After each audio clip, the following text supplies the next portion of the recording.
High, চলো তোমাদের সাথে আজকে একটা ছোট্ট শর্টস শেয়ার করতে চলেছি। সানডে মর্নিংয়ে আমি আর ভাই ভাবলাম যে চল কিছু একটু স্পেশাল বানানো যাক, আমাদের দুজনেরই ছুটি। তো আমরা আমাদের বাড়ির থেকে একটু দূরে হরিয়ারপাড়াতে গেলাম একটু কিছু এসেন্সিয়াল জিনিসগুলো নিতে। প্রথমেই দেখলে সবজি বাজার কমপ্লিট করে আমরা এখানে গ্রসারি বাজারটা করে নিলাম।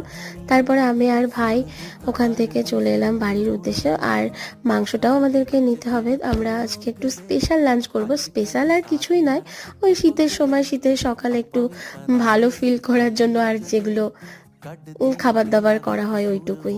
তো এখানে আমাদের চিকেনটা নিয়ে নেওয়া হয়েছে। আর আজকে আমি করছি chilli chicken and fried rice. তো চিলি চিকেনের প্রিপারেশন আমার কমপ্লিট। এখানে আমি পাকোড়াগুলো প্রথমে ভেজে নিচ্ছিলাম, আর এইদিকে এই যে দেখো একটা বড় কড়াই নিয়ে আমি বসেছি ফ্রাইড রাইস করার জন্য। এখানে অলমোস্ট আমার ফ্রাইড রাইস কমপ্লিট। আমি জাস্ট একটু মানে করছিলাম যে